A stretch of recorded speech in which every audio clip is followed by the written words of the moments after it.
दोस्तों, स्वागत है आपका इनसाइट नॉलेज की एक और नई वीडियो में। आज की इस वीडियो में हम दो काफी इंटरेस्टिंग खबरों के बारे में बात करने वाले हैं, जिसमें हमारी पहली खबर भारत के यूपीआई सिस्टम की बड़ी सफलता को लेकर है। हम इस खबर में आपको बताएंगे कि कैसे ओमान के साथ बड़ी डील होने के बाद दुनिया भर में यूपीआई की पकड़ अब और भी ज्यादा मजबूत हो चुकी है और क्यों भारत डिजिटल ट्रांजेक्शन के क्षेत्र में एक ऐसा देश बन चुका है जिसे कोई भी टक्कर नहीं दे सकता। वहीं पर हमारी दूसरी खबर डॉक्टर एस जयशंकर द्वारा दिए गए कुछ ऐसे बयान को लेकर है जो सुनकर अब पूरी दुनिया भारत के समर्थन में आ चुकी है और ये बयान यूएन को लेकर दिया गया है। तो चलिए शुरू करते हैं इस वीडियो को। दरअसल दोस्तों, हमारी पिछली वीडियो में हम ये बात आपको पहले ही बता चुके हैं कि ओमान के सुल्तान भारत के दौरे पर आए और पीएम मोदी के साथ मीटिंग करने के बाद काफी बड़े मेमोरेंडम ऑफ अंडरस्टैंडिंग पर हस्ताक्षर किए। इसमें 10 अलग अलग क्षेत्र में साथ मिलकर काम करने और विकास करने के साथ ही यूपीआई भी शामिल था। लेकिन अब इस डील के बाद दुनिया भर में यूपीआई की पकड़ जिस स्तर से मजबूत हो रही है वह देखकर हर देश हैरान है। जिस प्लेटफॉर्म को सामने आए 10 साल भी नहीं हुए वह अब पुराने सभी कार्ड को रिप्लेस कर रहा है। वीजा और मास्टर कार्ड जैसी सभी कंपनियां यूपीआई के पोटेंशियल को देखकर परेशान है। अमेरिका से लेकर यूरोप तक बस यही बात हो रही है कि यूपीआई के आने के बाद से ये देश इंस्टेंट पेमेंट में जो कमीशन लिया करते थे वह अब ज्यादा समय तक नहीं ले पाएंगे, क्योंकि हमारा यूपीआई दुनिया के 20 से भी ज्यादा देशों में इस वक्त इस्तेमाल किया जा सकता है, जिसमें यूरोपियन यूनियन भी शामिल है। अगर इन देशों में कुछ शक्तिशाली अर्थव्यवस्था वाले देशों की बात करें तो सबसे पहले ऑस्ट्रेलिया, ओमान, जापान, सऊदी अरब, सिंगापुर, यूएई, रूस, स्विट्जरलैंड और ब्रिटेन जैसे देशों के नाम सामने आता है। इतने विकसित और हाई प्रोफाइल देश में यूपीआई का इस्तेमाल होना ही भारत की काफी बड़ी सफलता है, जो इस बात को दर्शाता है कि यूपीआई एक ऐसा प्लेटफॉर्म है जिसकी टेक्नोलॉजी और सहूलियत का मुकाबला कोई भी दूसरे देश का सिस्टम नहीं कर सकता। डिजिटल पेमेंट के मामले में भारत ने जो तरक्की हासिल कर ली है उसके आगे तो अमेरिका और यूरोप के इंफ्रास्ट्रक्चर भी कुछ नजर नहीं आते।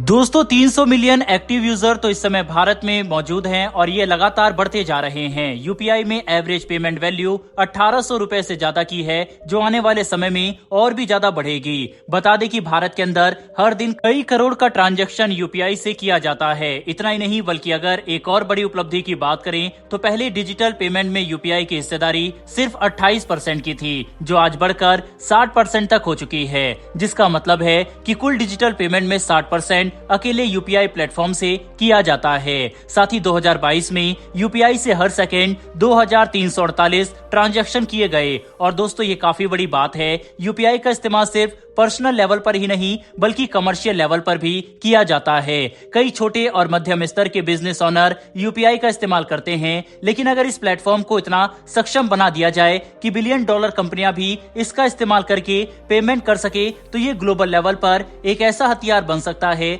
जिसके इस्तेमाल से हम बिल्कुल स्विफ्ट की तरह ही दुनिया में डिजिटल पेमेंट को पूरी तरह से कंट्रोल कर सकेंगे।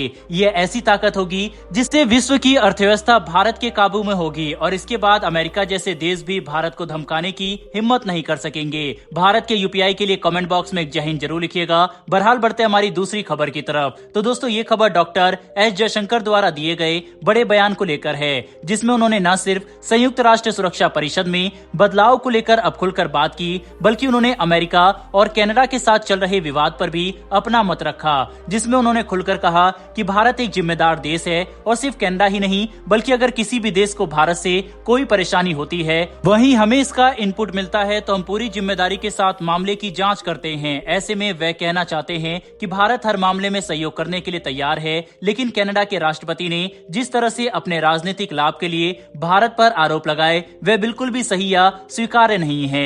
ये बयान देखकर डॉक्टर एस जयशंकर ने अमेरिका और कनाडा को साफ तौर पर समझा दिया कि मामले की जांच और सहयोग के लिए तैयार हैं, लेकिन किसी भी तरह का दबाव बर्दाश्त नहीं करेंगे, क्योंकि भारत एक जिम्मेदार देश है और हम बिना किसी सबूत के कोई भी बात स्वीकार नहीं करने वाले। वहीं पर संयुक्त राष्ट्र सुरक्षा परिषद के मामले पर बात करते हुए उन्होंने कहा कि ये संगठन एक पुराने क्लब की तरह बन चुका है। इसके मेंबर नए मेंबर को स्वीकार नहीं करना चाहते, क्योंकि इससे उनकी पकड़ कमजोर हो जाएगी। रोटरी इंस्टीट्यूट के एक इवेंट में बयान देते हुए उन्होंने खुलकर कहा कि अगर संयुक्त राष्ट्र में बदलाव नहीं किए जाते तो ये सिर्फ एक संगठन का नहीं बल्कि पूरी दुनिया के लिए चिंता का विषय है, क्योंकि संयुक्त राष्ट्र आज अपने ही मुद्दों को सुलझाने में असमर्थ है और इसका असर हम विश्व पर साफ तौर पर देख भी सकते हैं, जिसका नुकसान हर इंसान को उठाना पड़ेगा। हम अगर उन मुद्दों को ही नहीं सुलझा सकेंगे जिसके लिए संयुक्त राष्ट्र बना है तो क्या ये संगठन इफेक्टिव रह जाएगा, और अगर नहीं तो विश्व को एक साथ लेकर चलने के लिए क्या नए संगठन की जरूरत नहीं होगी, इस पर आज दुनिया डिबेट कर रही है और हमारे विदेश मंत्री के बयान से लगभग सभी देश सहमत है, जिसके तहत यूएन में सुधार के मुद्दे पर भारत को दुनिया भर का समर्थन मिल रहा है।